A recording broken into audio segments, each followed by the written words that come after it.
인류는 미래에 무엇을 먹고 무엇을 입고 어디에 살 것인지 에너지 혁명부터 우주 여행까지 인류의 미래를 바꿔주는 12가지 주제로 여러분께 인사드리겠습니다. 대덕특구 출범 50주년 기념 TJB 특별기획 사이언스 토크쇼 미래설계소. 자, 오늘은 우리나라에 있는 많은 우수한 과학자분들 매년 10월이면 속이 쓰려옵니다. 왜일까요? 바로 노벨상 수상자가 발표되기 때문이죠. 아니, 이렇게 훌륭한 과학자분들이 많이 계신데 왜, why 아직까지 우리나라에서는 과학 분야의 노벨상 수상자가 나오지 않는 걸까요? 여러 가지 이유가 있겠지만 가장 대표적으로 이 기초과학 분야에 부족한 그런 지원 그리고 낮은 관심을 꼽기도 합니다. 그래서 오늘 이 시간 우리나라를 이끄는 대표 기초과학이라고 할 수 있는 이 슈퍼컴퓨터와 가속기에 대해서 이야기 나눠보겠습니다. 과연 이 두 가지 기술 중에 어떤 기술이 우리나라를 과학기술 강국으로 더더욱 도약시켜 줄지, 그리고 노벨상 수상자를 배출할 수 있게끔 만들어줄지 지금부터 함께 이야기 나눠보시죠.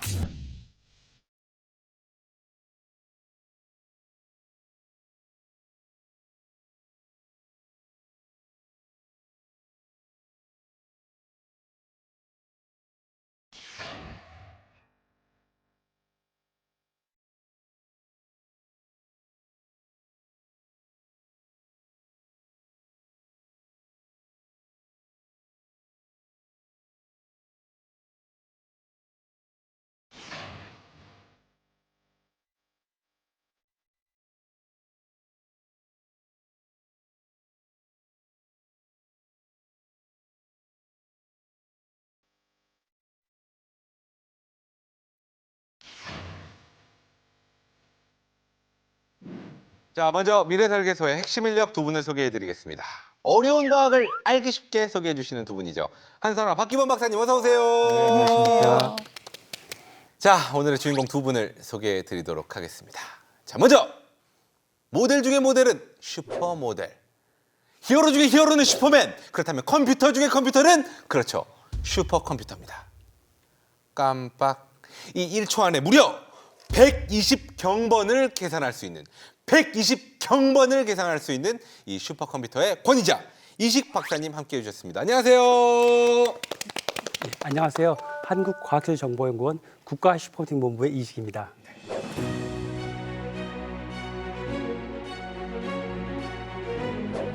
또 다른 주인공분 소개해 드리겠습니다. 1조 5천억 원이 투자된 최대 기초과학 프로젝트 중이온 과속기. 자, 지난 6월이었죠. 설계 시작 후 14년 만에 빔 시운전에 성공하며 중이온 가속기의 성능과 신뢰성을 증명한 새로운 멀찌를 만들어내는 그야말로 현대판 연금술사 신택수 박사님 함께해 주셨습니다. 안녕하세요. 안녕하세요. 기초과학연구원 중연가속기 연구소의 신택수입니다.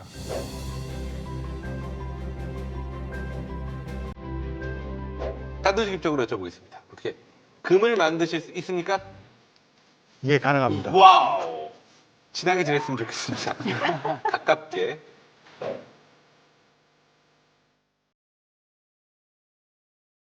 자, 그래서 오늘 두 가지 기술에 대해서 이야기 나눠볼 텐데, 먼저 이제 슈퍼컴퓨터입니다. 좀 전에 말씀드렸다시피 엄청난 성능을 자랑하는데 이게 얼마나 그야말로 슈퍼하길래 슈퍼컴퓨터라는 이름이 있는지 궁금하네요. 자, 소개해 주시죠. 예, 방금 소장님께서 1초에 120경번이라는 굉장히 이상한 숫자를 말씀하셨어요. 네네네. 그게 무슨 의미냐면은 지금 전 세계에서 가장 빠른 슈퍼컴퓨터가 미국에 있습니다. 네네. 1.2 엑사플롭스라는 이상한 단위를 쓰고 있는데요. 처음 들어보는 예, 단어인데요. 쉽게 말씀해 드리면 지금 전 세계 인구가 한 80억 명 정도 되는데 네. 그분들이 먹지도 자지도 화장실도 안 가고 46년 동안 계산할 것을 1초 만에 할 수 있는 어마어마한 성능입니다. 이렇게 하니까 확 와닿네. 전 세계 인구가요. 예. 대단하네요, 진짜. 예. 보통 이제 컴퓨터 하면 다들 전자식 컴퓨터를 생각하세요. 그런데 컴퓨터는 사실은 문제를 해결하는 도구입니다. 그 인류는 살아오면서 많은 문제들을 다쳤고 그 문제를 풀기 위해서 컴퓨터를 만들어 왔어요. 기원전 시대에는 주판을 만들어 왔고 네. 17, 18세기에는 어떤 시계에 들어가는 톱니를 이용해서 톱니식 계산기를 만들어서 문제를 해결했습니다. 그리고 이제 19세기에는 어떤 기계식 계산기를 만들었던 것이고요. 20세기 중반에는 진공관, 지금은 이제 다 반도체로 바뀌었죠. 그런 거에서 가장 빠른 컴퓨터를 만들어서 그런 문제들을 풀어오고 있습니다. 방금 전에 말씀하셨지만 그게 슈퍼자가 들어가면 이제 크다, 좋다, 빠르다 그런 의미가 있잖아요. 맞아요, 그래서 맞아요. 이제 말씀드린 것처럼 슈퍼맨 하면 사람보다 굉장한 능력을 갖고 있잖아요. 야, 히어로 중에 히어로죠. 그렇죠. 예. 마찬가지로 똑같습니다. 슈퍼컴퓨터도 일반적인 컴퓨터보다 굉장히 빠르고 용량도 크고 그리고 비싼 컴퓨터입니다. 이런 슈퍼컴퓨터를 어떻게 만들냐면은 병렬 컴퓨터라는 걸 만들고 있어요. 이렇게 생각하시면 될 것 같아요. 1부터 100까지 더한다고 할 때 하나씩 더하면 99번 더해야 되잖아요. 그렇죠. 근데 만약에 두 명이 나눠서 한 사람은 1부터 50까지 더하고 또 한 사람 동시에 51부터 100까지 더하면 49번만에 나온 다음에 그 답을 더하면 되니까 한 50번만 하면 되거든요. 그렇죠. 동시에 하니까. 그렇죠. 예. 그런 식으로 이 동시에 한 사람 숫자 계속 늘려가는 거예요. 그러면 그만큼 속도가 그러니까 성능이 빨라집니다. 그러면 슈퍼컴퓨터가 컴퓨터가 여러 대 있는 거예요? 그렇죠. 여러 대가 있는데 단순히 있는 게 아니라 여러 대가 서로 잘 연결돼 있어서 쉽게 말해서 서로 성능을 잘 최적화시키면서 계산하게 돼요. 맞지는 않지만 약간 큰 PC방처럼 PC방인데 잘 연결돼야 연결돼 돼요. 있고 예. 컴퓨터가 엄청 많은 PC방처럼. 예. 그러다 보니까 좀 전에 말씀드린 것처럼 세계에서 가장 빠른 컴퓨터는 전 세계 인구가 46년 동안 할 일을 1초만 했잖아요. 그거는 그 안에 있는 900만 개의 어떤 계산 코어들이 협력해서 그러한 결과가 나온 겁니다.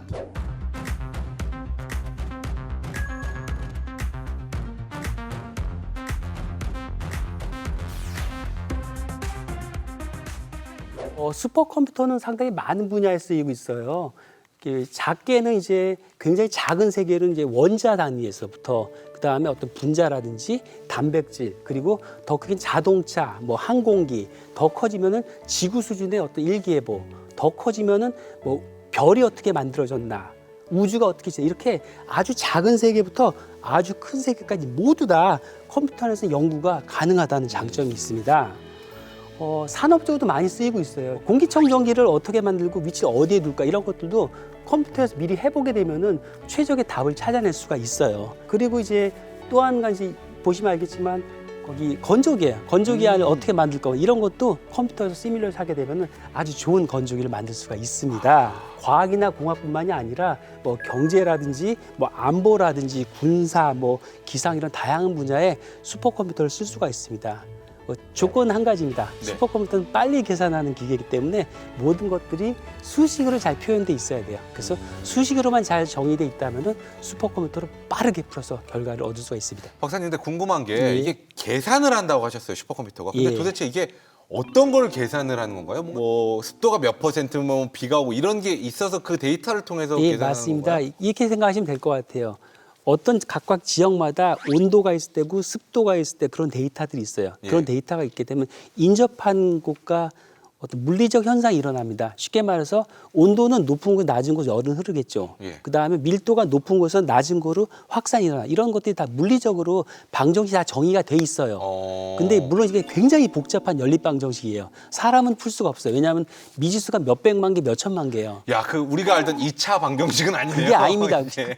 2차가 아니라 이차 뭐, 방정식. 뭐 100만 원, 100만 차 이런 방정식이기 때문에 예. 이거 사람한테 풀려고 때면은 쉽게 말해 내일 일기예보 하는데 슈퍼컴퓨터 없었다면은 한 달이나 1년이 걸리는 거예요. 그거는 야. 일기예보가 아니라 일기 해석이 되겠죠. 그렇죠, 그렇기 그렇죠. 때문에 사실 좀 빨리 대응하기 위해서는 굉장히 어떤 컴퓨팅 파워가 중요합니다.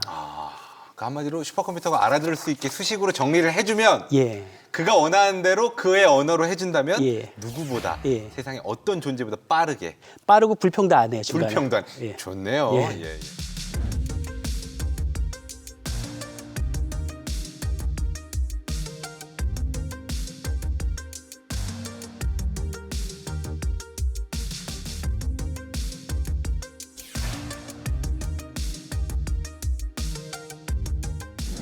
요즘 기초과학에서 이런 말이 있습니다. 연구는 장비빨이다. 아, 장비가 좋아야지 더 멀리 보고 더 작게 보고 더 깊이 보고 할 수가 있기 때문에 네네. 새로운 발견들이 일어나는 거죠. 그전에 못 봤던 것들이 보이니까. 그런데 이 장비빨에서 나오는 것들이 사실은 어마어마한 해석이 필요한 데이터들이에요. 이 데이터들을 해석하는 데는 결국은 슈퍼컴퓨터 없이는 이런 첨단 장비들이 다 무용지물이 될 수밖에 없다. 그래서 이 슈퍼컴퓨터야말로 기초과학을 발전시키는 데 있어서 진짜 없어서는 안 될 가장 중요한 연구 자원이지 않을까 이렇게 생각합니다. 가장 중요한 하나만 꼽으라면 슈퍼컴이다. 예, 알겠습니다. 그야말로 모든 그 어떤 과학기술의 가교 역할을 해주는 그렇죠. 그런 존재네요. 해석이 안 돼요. 슈퍼컴이 없으면. 얘가 해석을 안 해주면 할 수 없는 거네요? 알겠습니다. 자, 이번에는 가속기에 대해서 좀 알아보겠습니다. 사실 좀 생소한 분들이 많이 계실 거예요. 저도 그래서 한번 찾아봤습니다.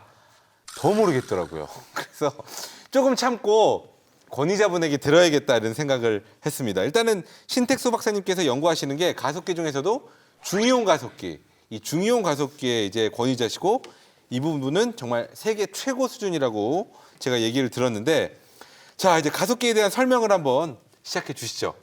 예. 가끔 뉴스나 인터넷 그리고 기사를 통해서 밤하늘에 우주에 있는 별이 폭발했다는 소식을 접하신 적이 있을 것 같습니다. 네네. 그게 별의 폭발을 의미를 하는 거고요. 별의 이제 죽음을 의미하는데 역사적으로 굉장히 유명한 케플러의 초신성 별이라는 게 있습니다. 네. 제가 이 초신성 폭발에 대해서 저희가 이제 주목해야 될 한 가지 사안은 저희가 역관 조선 왕조실록에 예. 그 케플러의 초신성을 며칠 전에 정확하게 관측을 하고 그 관측 결과를 상대적인 밝기를 정확하게 표현을 해놓은 기록이 있다는 겁니다. 우리가 케플러보다 더 앞선 건가요? 맞습니다. 저희 조상이 먼저 관측을 했고 야. 그걸 과학적으로 역사적으로 기록을 해놨기 때문에 현재 지금 교과서에도 실려 있는 내용이고요. 그래요? 제가 네. 기억을 못하는 거네요. 죄송합니다. 예. 예. 제가 이제 주목해야 될 내용이라고 생각하는 것은 저희 조상들이 그 초신성의 폭발을 관측을 했던 그 과학의 역사를 저희들이 기억을 하고 저희 라온 중이온 가속기는 그 관측의 역사에서 희귀 동위원소를 생성을 하고 희귀 동위원소를 가속을 해서 저희들이 첨단 핵 과학 연구를 하는 그런 시설로 저희들이 소개를 먼저 드리고 싶습니다. 네. 가속기가 일단은 여러 얘기를 들었는데 가속기가 뭔지 모르겠어요. 일단은 지금까지 얘기 들었을 때는 가속기가 뭔가 이게 좀 빨리 돌리는 그런 건가요? 예, 맞습니다. 가속기는 일단 저희가 통상적으로 많은 네. 분들이 입자 가속기로 알고 계십니다. 네네. 중이온 가속기는 수소보다 무거운 원소를 이온으로 만들어서 네. 그래서 그냥 무거운 중이온이라고 부릅니다. 그러니까 이온 중에 좀 무거운 이온을 가속하는 게 중이온 맞습니다. 가속기. 저희들이 만드는 가속기는 아주 작은 전자, 양성자, 그다음 중이온 같은 것들을 미시 세계의 탐구용으로 저희가 눈으로 그 물질의 속을 들여다보는 현미경과 같은 걸로 저희가 장치를 개발을 하게 되는 거고요. 네네. 저희들이 이제 이 가속기를 써서 물질의 성질도 변형을 시키고 물질도 만들기도 하는 그런 손과 똑같은 역할을 하는 그런 장치라고 보시면 됩니다. 그러니까 물질을 바꾼다고 하셨는데 어떤 식으로 이제 물질을 바꿀 수 있는 건가요? 저희가 이제 중이온 빔에서 중이온 빔을 가속을 해서 예. 저희가 만드는 핵 반응을 유도를 하게 됩니다. 그럼 핵 반응을 하게 되면 저희가 가지고 있는 원소들의 중성자가 붙기도 하고 떨어지기도 하고 네. 양성자가 떨어지기도 하고 붙기도 합니다. 그런 반응을 통해서 양성자가 하나 늘어나면 원소가 바뀐 거고요. 예. 중성자가 하나씩 늘어나면 동위 원소가 생성이 되는 겁니다. 그러니까 한마디로 그 어떤 물질에 이렇게 쏘는 거예요? 맞습니다. 빨리 돌려가지고 빠르게 써요? 속도는 그 빠르기를 결정하는 건 저희가 얼마만큼 깊이 들어갈 건가에 관련된 결정 사항이고요. 빠르게 할수록 더 깊이 있게. 맞습니다. 그러면 이걸 넣어서 이게 들어가면 새로운 물질이 되는 건가요? 새로운 물질이 생성이 되기도 하고요. 예. 그 물질에 있는 구조, 그 안에 이제 저희들이 이온이나 전자나 양성자나 그런 것들이 들어가게 되면 그 물질에 있는 원자들과 예. 상호작용을 일으킵니다. 못 보던 걸 보게 되는 거죠. 아까 별이 폭발한다 그랬죠? 예, 맞습니다. 저도 별이 폭발할 것 같이 죽겠네요. 지금. 죽겠어요. 좀 도와주시면 안 돼요? 박사님 이게 무슨 말인지 모르겠어요. 좀 폭발할 것 같아요. 죽겠어요. 이게 무슨 말씀이신지 잘 아까 모르겠어요. 박사님께서 그 눈과 손, 발 말씀을 하셨잖아요. 예. 이 눈이라는 것은 사실은 우리가 어떤 물질의 내부를 보려면은 사실은 빛이 그 안에 들어갔다가 나오게 되면은 우리가 그 빛이 반사되는 걸 가지고 물체를 보는 거예요. 예. 그런데 그 안에 뭔가를 집어넣어서 그 안에 어떤 구조가 되어 있는지를 나오는 상태를 보고 파악을 할 수 있으면 새로운 눈이 생기는 거나 마찬가지거든요. 아, 뭐가 나오는 뭐 이게 들어가 있었구나. 그렇죠. 이렇게요. 들어가서 어떤 방향으로 나오는가를 보고 얘가 똑바로 서 있구나, 삐뚤어 서 있구나, 얘네가 뭐 겹쳐 있구나 이런 걸 알 수가 있는 거죠. 예, 예. 그게 눈이에요. 아. 그게 눈이고 손은 뭔가 하면 새로운 물질을 만드는 것이라고 말씀을 하셨는데 이 막 가속기를 통해서 입자를 보내서 뭔가를 깨뜨릴 수도 있고 예. 그 입자 자체가 깨질 수도 있어요. 그러면 깨지는 순간 그 입자 안에 있던 양성자와 중성자가 서로 다른 조합으로 분리가 되기도 하고 거기 있던 게 다른 것에 가서 붙기도 하고 뭐 이러기 때문에 새로운 물질들이 변화가 생기게 생기면서, 되거든요. 그래서 이런 충돌 아주 고속으로 가속돼서 가는 것이 충돌에 의해서 새로운 물질이 생기고 새로운 물질을 만들어낼 수 있다. 이게 바로 손이다. 이렇게 이해를 하시면은 오. 박사님 맞았나요? 네, 맞습니다. 감사합니다. 저도 이해가 됐습니다. 훨씬 더 쉽게 설명해 예, 주셨습니다. 별이 다시 반짝이고 있어요. 죽지 않았습니다. 저희들이 이 대형 가속기를 구축한 이유는 엄청난 활용성을 가지고 있기 때문에 그렇습니다. 기초과학 연구가 배출해내는 결과가 바로 응용이 되지는 않지만 네. 수십 년 지나고 나면 엄청난 결과물로 나오는 그게 역사 속에 있고요. 지금 당장 중형 가속기 연구에서 만든 그런 희귀 동위원소를 생성해서 저희들이 연구할 수 있는 분야가 재료 분야, 그리고 국방과학 연구, 반도체 같은 거 특성 연구를 하는데 저희들이 만든 다양한 빔들을 사용할 수가 있겠습니다. 아니 그런데 반도체 산업에도 이게 쓰인다고 하셨는데 아니, 반도체 가속기가 왜 필요한 건가요?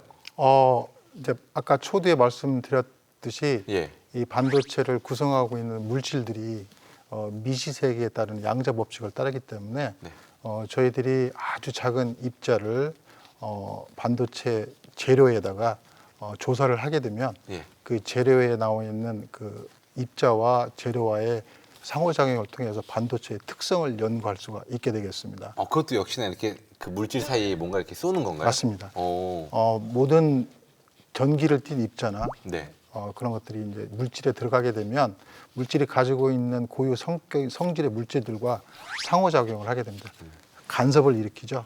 그리고 그 친구들이 나타내는 현상들이 있을 텐데요. 예. 그 현상들을 저희들이 검출을 하게 되면 이 친구의 물질이 저희들이 쓰고자 하는 용도에 맞는지 틀리는지 그런 것들을 온도에 강한지 온도에 약한지 혹은 단단한지 예. 물른지 그런 것들을 저희들이 관측을 할 수가 있습니다. 그러면은- 그래서 그런 면에서 재료과학 쪽에서 반도체 물성 연구들을 할 때 가속기를 쓰게 됩니다. 그러니까 물체 자체에 있는 것들을 어떤 그 입자를 쏴서 얘네를 좀 이렇게 어떻게 보면 좀 불편한 상태로 만든 다음에 맞습니다. 여러 가지 환경에 잘 버티는지 보는 거예요. 맞습니다. 그러면 우리가 생각하는 전기를 띤 굉장히 작은 많은 것들은 사실 이 가속기를 활용할 수밖에 없는 거네요. 가속기를 활용해서 그 작은 것들의 어떠한 방식으로 작동을 하는지 예. 그리고 어떠한 형태를 가지고 있는지 그런 특성 연구를 할 수가 있게 되는 거죠. 예. 이제 반도체 같은 뭐 나노 이런 이야기 많이 하잖아요. 나노 네네. 칩, 뭐 나노 텔레비전 뭐 이렇게 나노 그런 반도체도 이제 계속 끊임없이 새로운 걸 만들고 발전을 하잖아요. 그러니까 더 작게 하고 더 많은 성능을 있고 그러면 이제 그 안에서 뭔가를 바꾸고 설계를 하기 위해서는 우리가 하고 나서 측정을 하고 해야 될 텐데 그걸 이제 실험실에서 꺼내놓고 할 수는 없고 가속기를 이용해서 이제 그 우리가 설계가 더 잘 됐는지 더 좋은 칩을 만들기 위해서 실험을 할 때 이제 사용이 될 수 있는 거죠. 일종의 여러 가지 환경적인 걸 테스트할 수 있는 맞습니다. 예. 그런 곳이 바로 이제 예. 중형 가속기에서 생성하는 빔이 여러 가지 종류가 있는데요. 예. 그 중에 이제 초고속 중성자 빔을 사용을 하면 예. 저희 국가에 가지고 있는 원자로 설계 수준은 세계 수준인데요. 예. 이제 그게 이제 차세대 원자로를 설계하기 위해서는 저희들이 원자핵 반응 데이터가 굉장히 필요하게 되고요. 네. 이제 중형 가속기에서 발생을 시키는 중성자 빔을 또 이용을 하게 되면 원자핵 반응에 대한 데이터를 정확하게 측정을 할 수가 있습니다. 그래서 그러한 원천 기술을 확보하는 설계의 데이터를 저희들이 공급할 수 있다. 그런 활용면도 있습니다. 네, 역시나 슈퍼컴퓨터처럼 참 훌륭한 많은 기술들의 중요한 가교 역할이 맞습니다. 될 수 있는 거네요. 자, 박희범 박사님께서도 뭐 추가로 말씀을 해주신다면. 아, 네. 그 가속기라는 것은 이제 사실 그 뭐 용도나 뭐 돌아가는 물질뿐만이 아니라 그 용도에 따라서 굉장히 여러 종류가 있는데요. 그래서 뭐 가장 큰 세계 최대의 가속기 같은 경우에는 거의 뭐 둘레 길이가 27km, 뭐 반경이 한 4km짜리 되는 기계입니다. 하나의 4km요? 예, 반경이 이제 그런 정도의 기계가 있는. 왜냐하면 굉장히 빠르게 돌리기 위해서는 엄청나게 우리가 돌팔말이를 이렇게 돌리면 빨라지잖아요. 예. 근데 이게 그 만지름이 클수록 더 빨라지지 않겠습니까? 이러다 보니까 이제 굉장히 커지는 거죠. 이제 이런 기계들을 보면 저는 가속기가 뭐 저는 조금 약간 과장을 해서 인류 지성의 결정체다. 야. 그렇게 인류의 모든 과학과 기술이 이제 거기에 접합된, 그러니까 그 4kg짜리 기기를 정밀하게 빛이나 전자가 돌아다니게 만들려면 그 오차가 얼마나 작아야 되겠습니까? 그렇죠. 거기에 모든 사실 인류가 만들어낸 기술들이 그 기계에 다 들어가 있는 거예요. 그래서 이렇게 중요한 가속기는 이제 그 정도 사이즈는 아니지만 거기도 역시 마찬가지로 모든 기술이 접하게 돼 있고, 좀 이렇게 청소년들이 견학으로 한번 가서 그 기계를 한번 보는 것도 아주 의미가 있지 않을까 그렇게 생각합니다. 규모에 압도당하고. 그렇죠. 그 정밀도와 이런 기계들이 이제 과학에 사용이 되는구나 하는 것을 눈으로 볼 수가 있겠죠. 신 박사님 어떻게 지성의 결정체라는 표현 어떻게 마음에 드세요? 아주 훌륭하십니다.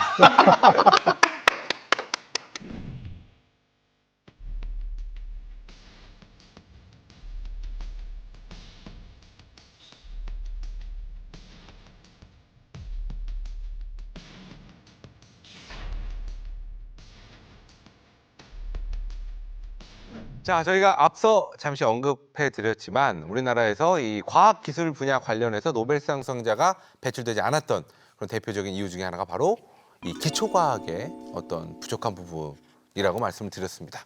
자, 어떻게 두 분께서도 동의를 하시는지 모르겠습니다. 그러면 자연스럽게 이런 질문을 좀 드리고 싶네요. 슈퍼컴퓨터의 도움을 받아서 노벨상을 수상한 분들이 얼마나 많이 계신가요? 아주 많아요. 아주 많아요? 예. 몇 분 정도 계시나요? 일단 직접적으로 받은 분이 2번에 걸쳐 5명이 받았고요. 예. 간접적으로 받은 분 너무너무 많아요. 일단 예. 그럼 직접적인 분들만 한번 언급하고 넘어가겠습니다. 예. 이제 2번 받았는데요. 네네. 1988년 그리고 2013년 2회 받았는데 네네. 그분들 업적은 이거예요. 기존의 화학적으로 무슨 성질이라든지 반응성은 실험할 수밖에 없었거든요. 네네. 근데 그분들은 기본적으로 양자역학 기반에서 어떤 이론을 개발하고 그 이론을 실제로 계산할 수 있게 프로그램을 만들었어요. 그 공로로 노벨상을 받았습니다. 그래서 그런 분들 덕분에 저 같은 사람들이 실제 실험을 하지 않고 컴퓨터 안에서 시뮬레이션해서 연구를 할 수 있게 됐습니다. 어떻게 보면 선구자시네요. 예. 활용을 한. 놀라운 게 이론을 만들고 프로그램을 만든 공로로 노벨상을 받은 경우고요. 예. 그리고 이제 간접적으로 받은 분도 굉장히 많아요. 사실 요즘 추산 연구라는 게 뭐 실험, 이론 이렇게 딱 따로 존재하는 게 아니에요. 실험, 이론, 컴퓨터 시뮬레이션, 그다음에 데이터 이런 것들이 종합적으로 해서 이제 연구를 진행하게 되거든요. 네네. 몇 가지 예를 들어볼게요. 굉장히 많지만 네. 예를 들면은 21년도에 이제 노벨상 받은 게 이제 유기촉매라는 걸 만든 사람들이 받았어요. 이게 뭐냐? 그 기존에는 촉매라는 것은 금속 촉매와 우리 몸속에는 효소만 생각했는데 이분들은 유기분자가 촉매가 될 수 있다는 것을 처음 밝혔어요. 그래서 이것은 신약 산업에 굉장한 변화를 갖고 온 것이에요. 근데 예. 이분들도 그 실험 플러스 그 대규모 컴퓨터 시뮬레이션 통해서 이러한 연구를 수행했고요. 예. 그 외에도 물리학 분야에서 특히 데이터 분석에 슈퍼컴퓨터가 많이 쓰이고 있어요. 예를 들면은 뭐 아인슈타인이 지난 세기 초에 예언한 중력파 같은 것도 네네. 그동안 저희가 검출할 수가 없었는데 검출하고 났더니 그 데이터 분석이 안 되는 거예요. 그때 데이터 분석할 때 컴퓨터 시뮬레이션 결과와 비교함으로써 정확히 데이터를 분석할 수 있었고요.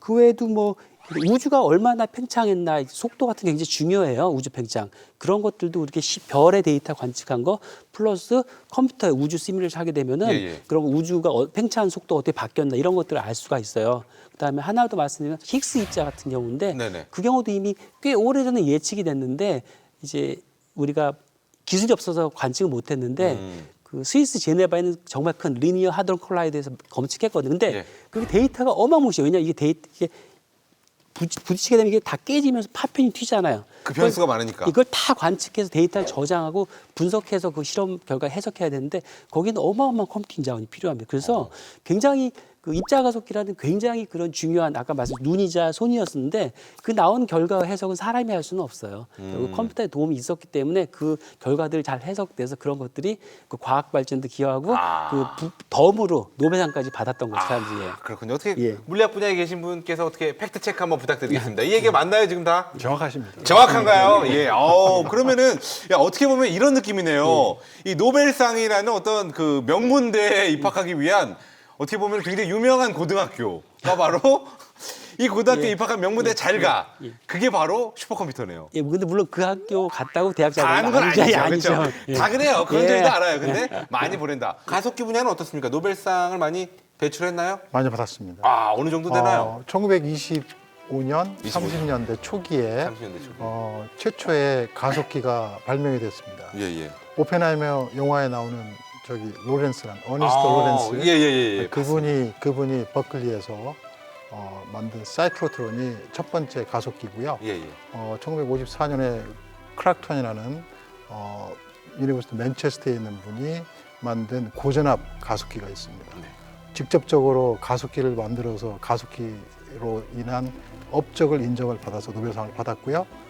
그 외에 노벨 물리학상의 역대 수상자들을 보면 약 한 25% 정도가 네네. 노벨상이 연구 업적이 바로 이 가속기에 관련된 그런 것들이고요. 와. 가장 마지막에는 제가 기억하는 한은 LHC, 그러니까 스위스에서 힉스를 발견했던 그 연구가 마지막 가속기 연구 결과로 알고 있습니다. 와, 노벨상 수상자의 한 4분의 1가량은 어떻게 보면 가속기를 이용해서 이용을 했다. 그리고 직접적으로 가속기를 만들어서 받으신 분도 계시고 있습니다. 요 정도면 살짝은 가속기 쪽으로 기우는데 어떻게 생각하시나요? 아, 그거는 안 그렇고요. 제가 말씀드린 대로 예. 제가 아까 몇 가지 사례만 말씀드렸는데 사실 네. 하다 보니까 물리학 위주 많이 했는데 네. 사실은 최근 들어와서 바이오 분야에서 굉장히 슈퍼컴퓨터 많이 쓰고 있어요. 예. 예를 들면 최근에 우리 몇 년 동안 삶에 큰 영향 준 게 코로나 바이러스잖아요. 그렇죠. 그 코로나 바이러스였고 또 변종이 계속 나오고 있는데 굉장히 안 좋은 소식이 있어요. 이 코로나 바이러스는 박쥐한테서 왔는데 네. 박쥐가 이런 바이러스 한 300~400개 가지고 있어요. 예. 그중에 한 서너 개밖에 사람한테 안 넘어왔어요. 아직 그러면 아직도 200 오래 많이 수준이네. 많이 나. 그런 애들이 올 때 우리의 생존과 연결되는 그때는 빠른 속도로 그 어떤 DNA 서열이라든지 중요한 단백질 구조 같은 것도 연구해야 되거든요. 그럴 때 이게 다 슈퍼컴퓨터를 쓰는 것들이에요. 그래서 당장 삶에 영향을 또 한 가지는 우리가 장기적으로 우리가 지구에서 잘 산다고 생각할 때는 몇 가지 중요한 기술들이 있어요. 뭐 기아를 해결한다든지 네네. 기후 변화 잘 유지하는 것들, 뭐 이산화탄소 많은 중요한 문제들이 있는데 그러한 모든 문제들을 해결하는 데 있어서 이 슈퍼컴퓨터 없이는 할 수가 없어요. 아니, 야. 저는 아까 정확하다고 편을 들어드렸는데 네네. 슈퍼컴퓨터 좋다고 말씀을 아니 뭐 냉정하게 예. 뭐 야, 먹고 사는 것부터 예. 가속기가 이제 아까 지성의 결정체라고 했는데 사실 슈퍼컴은 그렇게 치면 이제 뭐 돈의 결정체죠. 이렇게. 아, 돈의 결정체. 예, 많은 많은 돈은 돈을 돈 쪽인가요? 돈을 많이 들여서 이제 GPU를 막 이렇게 연결을 시키면 그게 슈퍼컴이 되는 거니까요. 네네네. 이제 그걸 어떻게 물론 효율적으로 반으로 좀 이따 예, 아닙니다. 효율적으로 잘 쓰느냐는 물론 사람이 달린 문제겠지만 예. 사실 그 노벨상이 슈퍼컴이 주어지지 않은 이유는 그걸 활용한 연구에 대해서는 주어지지만 그 자체에 대해서 주어지는 것은 그래서 어떤 뭐 지성이나 과학과는 조금 거리가 있다. 예. 그게 아니라 예. 노벨상이 추구하고자 하는 그 카테고리에 컴퓨터가 안 들어갈 뿐이죠. 만약에 노벨 컴퓨터상 뭐 이런 게 있었으면은 그 해마다 나왔겠죠. 근데 사실은 같은 그런 이야기입니다. 쪽으로 그러니까 가도 뭐 노벨상에 왜 그 카테고리가 없을까를 생각하면 역시 그때 같은 당시에 이야기가 컴퓨터가 되는 거죠. 없었으니까. 아, 그러면 뭐 하나 만들까요? 이 자리에서?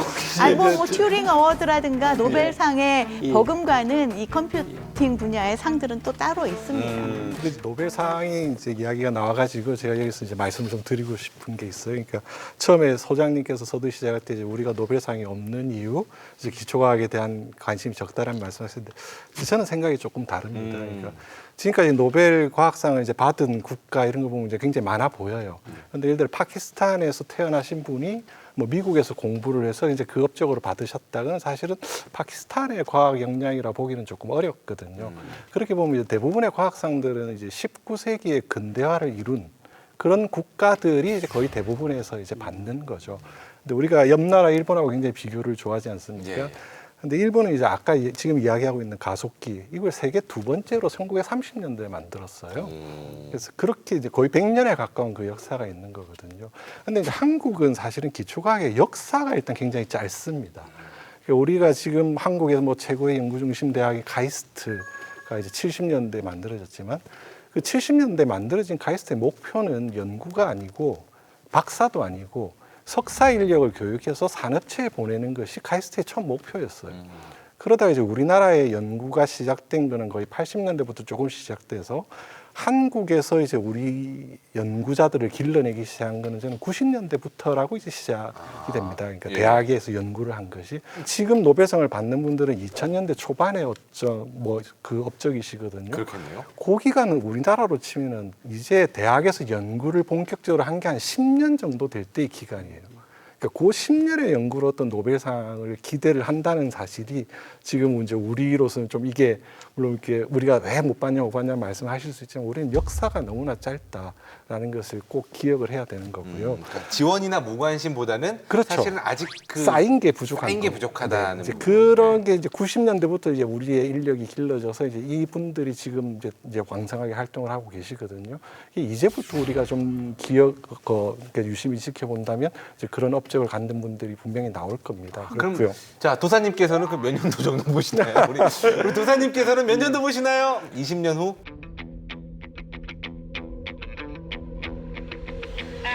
넉넉하게 봐서 그 안에서는 충분히 가능할 거라고 저는 생각합니다. 그 정도의 기간이면. 박희범 박사님 말씀하시는 거에 조금 토를 달자면은 네네. 역사가 짧았다, 앞으로 받을 것이다라는 전제 조건이 있습니다. 앞으로도 기초과학에 계속해서 투자를 하고 그 지원을 붐업을 한다면. 시키고 인력을 꾸준히 키워야지 된다. 그게 전제 조건이에요. 그래서 지원이 부족해서 못 받은 것이 아니라 역사가 짧아서 못 받았지만 그 역사를 지속적으로 이어나가는 것이 굉장히 중요하다라는 말씀을 덧붙이고 싶습니다. 여러 가지 의견을 주셨지만 어찌됐건 향후 긴 시간이 아닌 짧은 시간 안에 우리나라도 충분히 가능성이 있다는 점에는 많은 분들이 또 동의를 해주셨습니다. 그리고 여기 계신 두 분께서 또 열심히 활약을 해주시면이 어떻게 보면 좋은 가교가 둘이 있잖아요. 이를 토대로 또 새로운 분야에서 우리나라에서 또 이 노벨상, 과학 분야의 노벨상 수상자가 탄생하길 응원을 맞습니다. 하겠습니다. 중형 가속기가 그런 역할을 할 수 있는 날이 오길 바랍니다. 아, 예. 슈퍼컴퓨터도 예. 응원하겠습니다.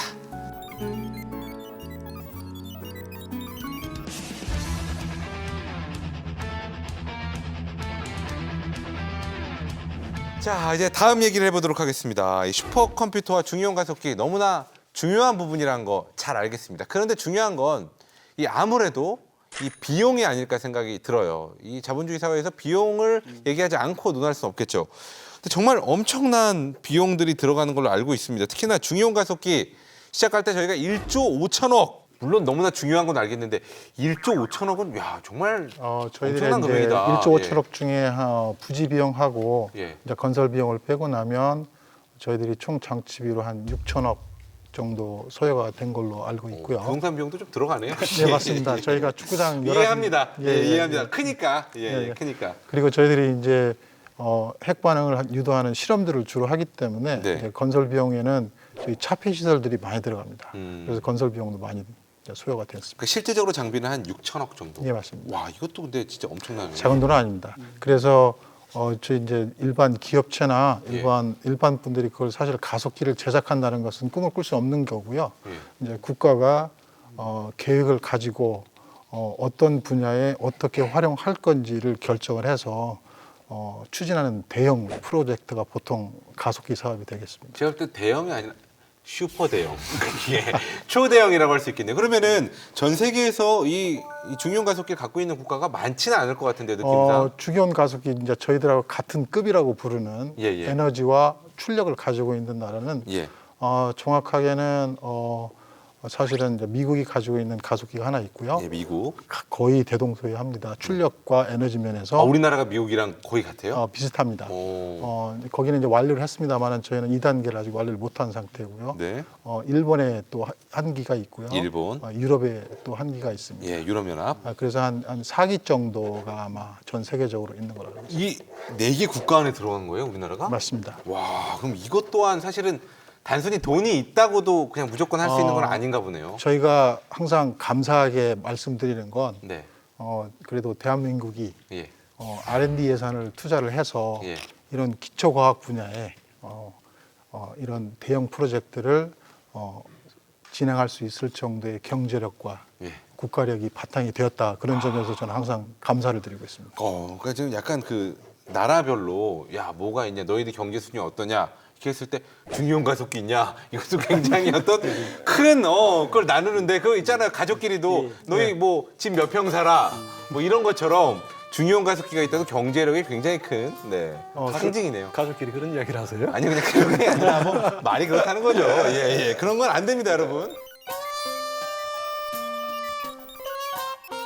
자, 슈퍼컴퓨터는 어떤가요? 비용이 어느 정도 될까요? 이것도 비쌀 것 같긴 한데. 예, 현재 세계 1등인 미국의 슈퍼컴퓨터가 여기는 가격도 공개를 안 했는데 이제 그냥 뒤로 제가 확인해 봤더니 죄송한데 뒤로 계산기를 두드리신 건가요? 그건 아니고 과연 이제 얼마일까? 그냥 예. 어제 커뮤니티끼리 서로 정보가 대략적으로 오가고 아니까. 대략 예. 봤더니 한 8천억 정도 썼다고. 와.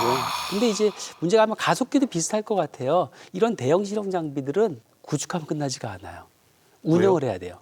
운영비. 운영해야 되면은 저희 슈퍼컴 같은 경우 전기를 굉장히 많이 씁니다. 그래서 미국의 이 장비 같은 경우는 1년에 전기를 한 540억 원 정도 쓰고 있어요. 1년에 540억 원이요? 예, 굉장히 많이 쓰고 있고요. 와. 참고로 국내에는 슈퍼컴퓨터가 이제 뭐 삼성 같은 대기업에도 있고 저희 연구소에도 있고 기상청에도 있는데 저희 연구소 장비가 지금 세계 1등보다 한 50분의 정도밖에 안 되는데 그럼에도 제가 1년에 전기가 50억 원 정도 내고 있어요. 그래서 50억 원이요? 게다가 요즘 전기료가 많이 오르는 추세다 보니까 예, 예. 굉장히 부담은 좀 되고 있어요. 예. 야, 50억 원.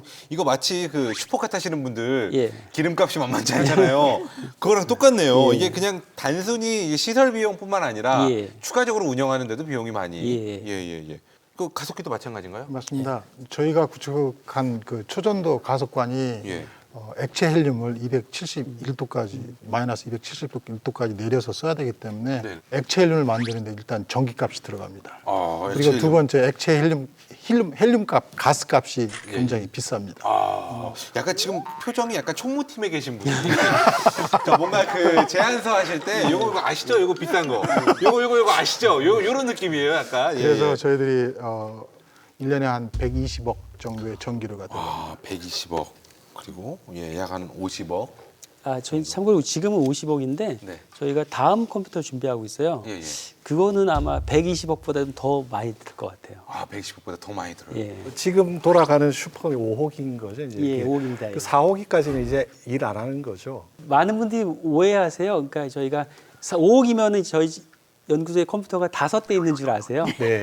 그건 아닙니다. 뭐냐면 저희 넘버링을 한 거고 네네. 집에 컴퓨터 5년 넘으면 아마 못 쓸 거예요. 그렇죠, 아마 그렇죠. 슈퍼컴퓨터 똑같아요. 이게 연구자들은 더 정확한 연구 더 빨리 하고 싶기 때문에 5년 지난 시스템은 이제 굉장히 불만이 많아져요. 쉽게 말해서 가속기 치면 이 에너지가 낮은 거예요. 이건 못 써. 세계랑 경쟁이 안 되기 때문에 5년 정도로 교체를 해야 돼요. 그래서 저희 같은 경우 이제 국가 예산은 운영되다 보니까 어떤 약간 부문 타임, IMF 터지면 조금 지연이 되기도 하고 이런 네. 건 있지만 최대한 좀 자주 교체해서 이 연구자들이 그러한 좋은 무기를 가지고 국제에서 경쟁할 수 있게 저희가 도와드리고 있죠. 그래서 전 정책적 의지가 더 예. 슈퍼컴이 중요하다고 생각해요. 가속기는 사실 만들어 놓은 몇십 년 쓰는 예. 것이지만 예. 뭐 4, 5년마다 또 새 거 해야 된다고 예. 나오니까 이게 또 왜 또 해야 돼 이런 식으로 예. 생각을 할 수가 그럴 수도 있거든요. 있죠. 예. 그런데 이제 이 컴퓨터라는 거의 특성상 네. 끊임없이 그렇죠. 계속 투자가 가야 되는 예. 그런 분야라는 거죠. 아니, 우리나라는 못 만드나요? 사실 컴퓨터는 예. 서울 용산에 예. 가면은 예. 아주 기가 막히게 만드시거든요. 아니 그러니까 진짜 우리나라도 그런 어떤 IT 기술에 있어서는 뭐 전 세계에서 손꼽히는 나라니까 우리나라가 직접 가속기처럼 만들면 되는 거 아니냐 이렇게 생각하실 수 있을 것 같은데. 일단은 사실은 지금 현재는 저는 안 만들었다고 생각하는데 네네. 국제적인 분업 사회에서 우리가 모든 걸 다 만들 수는 없어요. 한국은 뭐 메모리 반도체라든지 자동차, 철강, 모바일 이런 쪽으로 했던 거예요. 집중을 하기 때문에. 그러다 보니까 사실 오래전에 삼성에서 슈퍼컴을 만들었었어요. 아, 그래요? 근데 그만뒀던 게 너무 이제 기업에 차지하는 비중이 작거든요. 그래서 그동안은 안 하고 그냥 다 할 필요 없이 필요한 걸 사다 쓰면 됐어요. 근데 지금 큰 변화가 두 가지가 있었습니다. 한 가지는 뭐냐면은 인공지능이 부각되면서 너무너무 컴퓨터가 많이 필요해졌어요. 이걸 다 사올 수는 없다는 판단이 있고요. 두 번째로는 그 세계 경제 점점 블록화되고 있고 전략 자산이 무기화되고 있어요. 참고로 미국 같은 경우는 최첨단 IT 제품을 중국에 수출을 막아놨어요. 그래서 근데 언제든지 이런 컴퓨터 역시 나중에 무기화될 수 있다는 거죠. 그래서 따라서 우리가 어느 정도 만들 수 있는 그런 쉽게 말하면 맷집은 필요하다는 거예요. 그렇다 보니까 그 전까지는 저희가 그냥 컴퓨터 사다 쓰면 되지, 그래서 우리는 그거 잘 쓰면 돼, 이런 컨셉이었다면 이제 앞으로는 그건 물론 중요하지만 플러스 우리가 만들 수 있는 능력도 중요하다는 판단이 했어요. 그래서 제가 듣기로는 정부 차원에서 이미 계획을 수립하고 있는 걸 알고 있고요. 뭐 일부 대기업에서 지금 관심을 다시 갖기 시작했고, 벤처 기업들도 일부 투자에 이미 이 일을 시작한 걸 알고 있어요. 그러니까 못 만드는 것과 안 만드는 것은 예. 확연하게 예. 국제사회, 그 국제 정서에서 예. 다르다는 거. 예. 네, 사실 저도 그 가속기 특히 라온 우리 손으로 직접 만들었잖아요. 거기에 굉장히 부러운 마음이 사실은 드는데요. 굉장히 오랜 시간을 들여서 정부에서 그것을 투자를 지속적으로 하고 기다려 주신 거죠. 사실 이 슈퍼컴도 그런 기회가 있었는데 네네. 말씀하신 것처럼 가습기도 마찬가지고 슈퍼컴도 마찬가지고 시장이 없어요. 아주 뭐 1년에 있어 봐야 이제 몇 대 만들고 뭐 1년에 전 세계적으로 한두 군데 구축하고 이 정도니까 시장이 없으니까 이제 우리나라에서 거기 발을 담그지 않은 건데, 사실은 미래를 내다봤다면은 예전에 우리가 하려고 했을 때 할 수 있었을 때 그 계속했으면. 슈퍼컴을 계속했으면 지금처럼 그 인공지능 빅데이터 시대에 우리도 이제 슈퍼컴을 만들어서 팔 수 있는 이런 입지가 충분히 되었을 텐데 그건 정말 너무 아쉽다 하는 생각이 들고요. 앞으로도 이 추세는 계속 될 겁니다. 분명히. 그래서 우리가 그 예전에 슈퍼컴, 우리 슈퍼컴퓨터 1호기, 키스티에서 가져온 1호기가 지금 우리 전화기 정도 밖에 안 되거든요, 성능이. 예, 예. 앞으로 점점 더 이렇게 발전을 해 나갈 테니까 이 컴퓨팅을 직접 만들 수 있는 이런 능력은 분명히 우리도 갖추어야 될 능력이다, 이렇게 생각을 해요.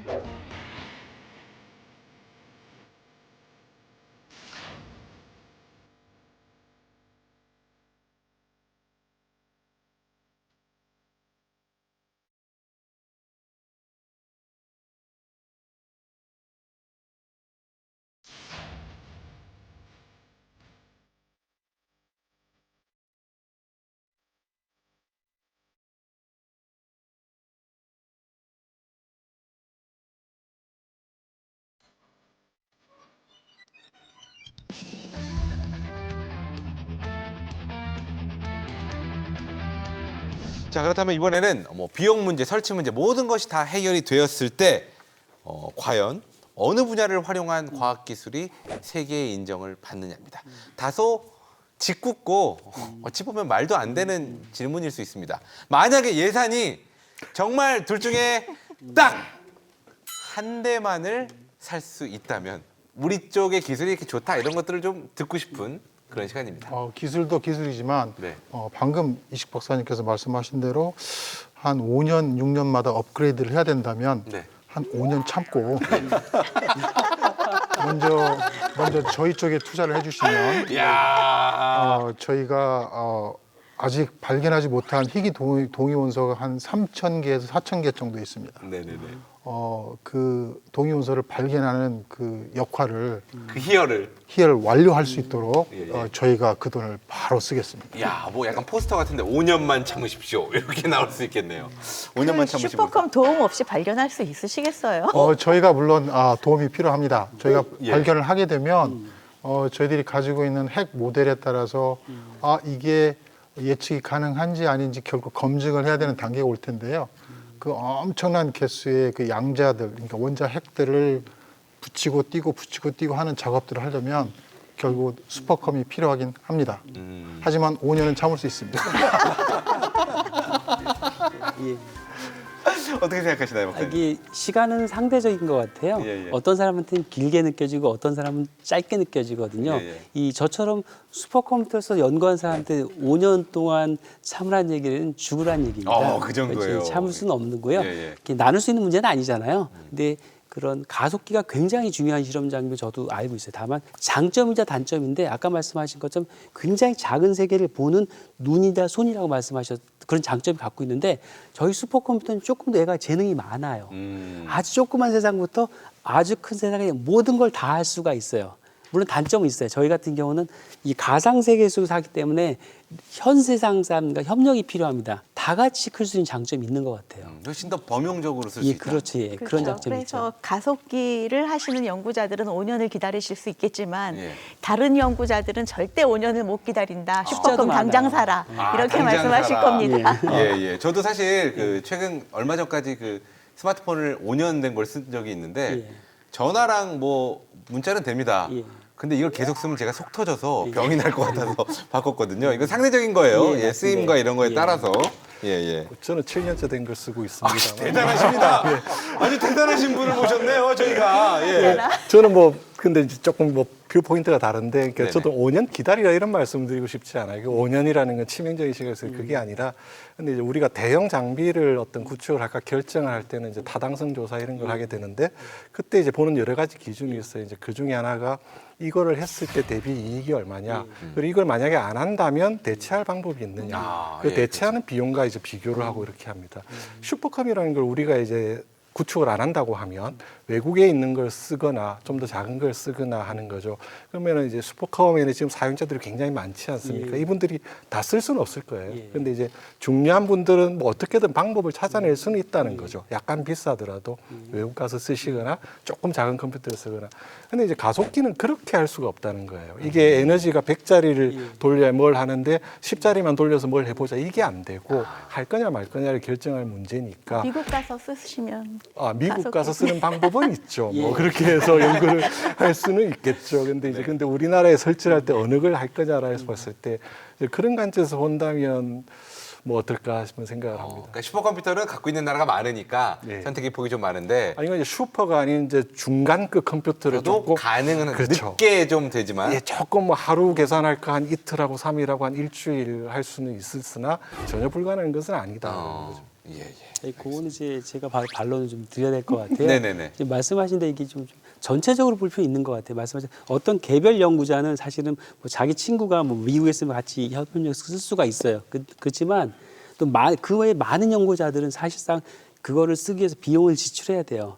그 사람이 뭐 얼마 냈다 그 비용이 작아 보이죠. 그 모든 사람이 뭐 2,000명 걸 다 합쳐버리면은 그 금액이 그 슈퍼컴퓨터 저희가 하는 구축하면 더 비쌀 수도 있다는 거죠. 오히려 빌리면 예, 그게 더 비쌀 수 있다. 작아 보이는 금액이지만 다 합쳐버리면 그럴 수가 있기 때문에 사실 그거는 지금 박기경 박사님 말씀하신 것처럼 정부에서 항상은 국민의 세금으로 투자하는 거거든요. 귀한 예. 돈이에요. 그러니까 그 함부로 투자하지 않고 굉장히 이게 판단을 정책적 판단 플러스 어떤 효과를 판단 그렇기 때문에 정부에서 이제 화해의 제스처로 가속기도 짓고 슈퍼컴퓨터 바꿔주는 거거든요. 그만큼 이게 우리 국가나 사회에 기여한다 판단했기 때문에. 네네. 그러면 지금은 뭐 이제 우리 주변에 그런 다른 어떤 협력 관계, 우리 뭐 내 기업이라든지 뭐 어떤 기관 이런 데는 다 무료로 쓸 수 있는 건가요? 두 가지가 있는데요. 일단 말씀드린 것처럼 이 재원 자체가 정부에서 구축한 재원이기 때문에 연구자들한테 기본적으로 저희가 무상으로 지원하는데 또 아무나 공짜로 주면 안 되잖아요. 그럼 제가 가면 안 될 거 안 아니에요? 됩니다. 안 되죠, 안 왜냐하면 되죠. 예. 먼저 자기가 무슨 연구하겠다고 이제 쉽게 말하는 과학자들 프로포절이라고 그러는데 예. 연구 제안서를 저희가 제출하면서 그거 이제 보통 이제 연구비를 지원하는 기관에서 돈으로 줘. 연구비 주는데 저희는 돈을 주는 건 아니고 사용권을. 컴퓨터 사용. 이 사람은 연구 계획서 좋으니까 당신은 100시간 써. 어. 당신은 20시간 이렇게 그런 배정하는 게 있고요. 예. 물론 그럼에도 불구하고 돈 내고라도 쓰고 싶어 하는 사람도 있어요. 주로 정부 쪽 사람들인데 그런 분들은 이제 유상으로 쓰기도 합니다. 네네네. 비용까지는 여쭤보지 않겠습니다. 예, 알겠습니다. 뭐 이렇게 얘기 들어보니까 뭐 제가 결정할 건 아니지만 둘 다 사드릴게요. 싸우지 마시고 네, 둘 다 사드리겠습니다.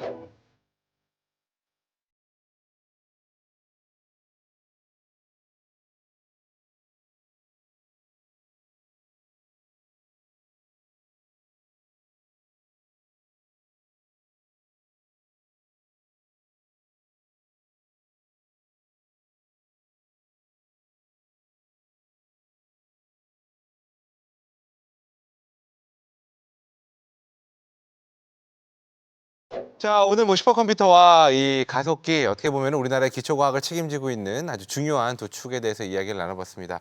자, 끝으로 이 두 과학자분들께 앞으로 좀 어떻게 연구를 이어가실지 이렇게 포부 한 말씀씩 좀 들어보도록 하겠습니다. 먼저 이식 박사님. 예, 저는 이제 슈퍼컴퓨터로 쓴 지 제가 33년이 됐습니다. 처음에는 이제 대학원생으로서 연구자의 한 명으로 제 연구를 하는데 화학 연구를 하는 슈퍼컴퓨터 썼는데 지금은 좀 바뀌어서 국가 차원에서 좀 슈퍼컴퓨터 잘 쓰고 하는 일들을 하고 있어요. 그러다 보니까 쉽게 말해서 국내 슈퍼컴퓨터 생태계를 좀 발전시키고 싶은 거죠. 그러다 보니까 어떤 하드웨어 쪽을 구축하는 것 플러스 연구자들, 이미 쓰고 있는 연구자는 물론이고 쓰면 더 좋은 성과를 낼 수 있도록 이렇게 꼬셔서 쓰게 하고 해드릴 그런 것까지 다 포함해서 그런 것들 계속 하고 싶고요. 앞으로 제 후배들은 진짜 우리가 만든 컴퓨터로 연구할 수 있는, 우리가 만든 프로를 연구할 수 있는 그런 세상을 만들고 싶습니다. 메이드 인 코리아로. 예. 네, 알겠습니다. 자, 신택소 박사님도 한 말씀 부탁드릴게요. 제가 이제 2013년도에 중형가속기 연구소에 오게 됐는데요. 목표는 하나였습니다. 저희가 직접 제작한 실험 장치를 통해서 저희가 실험을 완료를 하고 그 후학들이 그걸 계속 사용할 수 있는 장치를 제작하겠다. 꿈이 반절이 실현이 됐습니다. 예. 하지만 이 반절 가지고도 저희가 많은 일들을 할 수 있다고 생각을 하고요. 현재 지금 저희가 만든 동위원소 생성장치 아이솔에서는 이미 RI빔을 인출을 해서 온라인에서 실험을 할 수 있도록 공급할 준비가 되어 있고요. 이제 당장 25년도부터는 이 저에너지 구간 저희들이 완료한 그 CPM 시운전 완료한 그 장치를 통해서 내년도에 좀 준비를 해서 25년도부터는 이용자들이 활용을 하는데 불편이 없도록 준비하는 게 제 목표고요. 이제 조만간에 저희들이 그 고에너지 구간이 완료가 되면 네. 아이솔과 아이프를 결합을 해서 더 많은 희귀한 희귀 동위 원소를 생성할 수 있는 그런 단계에 갈 수 있도록 최선을 다해서 앞으로 남은 그 개발을 완료할 예정입니다. 네, 알겠습니다. 자, 수석석에서 두 분께서도 응원의 한 말씀씩 부탁드릴게요. 사실 처음에 슈퍼컴퓨터 말씀하셨을 때 네네. 성능도 성능도 슈퍼, 가격도 슈퍼 이렇게 말씀하셨잖아요. 그런데 하나 더 덧붙이자면은 활용도도 슈퍼입니다. 그러니까 이런 것을 우리가 이네이블링 테크놀로지라고 해요. 뭔가 되려면은 이게 있어야 돼. 이거 없이는 가능하지 않아. 그게 슈퍼컴퓨터다라고 말씀을 드릴 수가 있고요. 그래서 말씀하신 것처럼 우리가 슈퍼컴퓨터 직접 만들 수 있는 날이 하루빨리 왔으면 좋겠고요. 중요한 가속기도 사실은 마찬가지인 것 같아요. 정말 중요한 과학적인 탐구 아니면 산업적인 그 응용 분야에서도 굉장히 큰 역할을 할 텐데 정말 부러운 것이 우리 손으로 처음부터 그걸 설계부터 구축까지 할 수 있었다는 게 정말 부러운 일이고 네. 사실은 저에너지 부분이 완성이 된 거잖아요. 그 고에너지 부분까지 돼서 이게 백투백으로 이어지게 되면은 세계에서 이런 선례가 없는 최초의 그 가속기다라고 제가 이야기를 들었어요. 2차 단계 고에너지 부분까지 반드시 성공을 하셔서 세계 최고 기술을 우리 손으로 만드는 현장을 꼭 보고 싶습니다. 아, 좋네요. 감사합니다. 자, 박기원 박사님도 한 말씀 부탁드릴게요. 저희가 여러 주요 분야의 기술에 대해서 이제 우리나라의 기술 수준을 측정하고 세계 제일 앞선 나라에 비해서 몇 년 처졌나 이런 걸 이제 조사하는 조사가 매년 있는데 거기서 가속기 분야는 사실 안타깝게 기술 격차가 벌어지고 있는 우리 기술 수준이 떨어지고 있는 분야입니다. 최근에도 계속해서 그만큼 어떻게 아직 최고 앞선 국가에 비해서 이제 조금 약간 그러니까 더 나아갈 부분이 많은 분야라는 거죠. 저는 오늘 이야기 나왔던 아인슈타인의 말로 이제 마무리를 하고 싶습니다. 네. 그러니까 한 번도 실패하지 않은 사람은 아무것도 시도하지 않은 사람이다. 우리가 시도를 했기 때문에 실패도 있는 것이라고 생각을 합니다. 네, 알겠습니다. 자, 요즘에도 그런지 모르겠지만 예전에 이제 수학능력 시험 만점자 보면은 이제 인터뷰하면 제일 먼저 하는 말이 교과서 위주로 공부했습니다. 이게 아닐까 싶습니다. 우리나라 과학 기술이 좀 더 발전하고 도약하고 성장하려면 이 기초과학이 무엇보다 중요해야 되지 않을까라는 생각을 깊이 있게 했던 시간이 아닐까 싶습니다. 그 중에서도 오늘 이 슈퍼컴퓨터와 가속기 빼놓을 수 없는 그 두 분야. 사실 고민을 할 필요가 없었습니다. 이 두 기술 모두 저희 미래설계소에 올리도록 하겠습니다.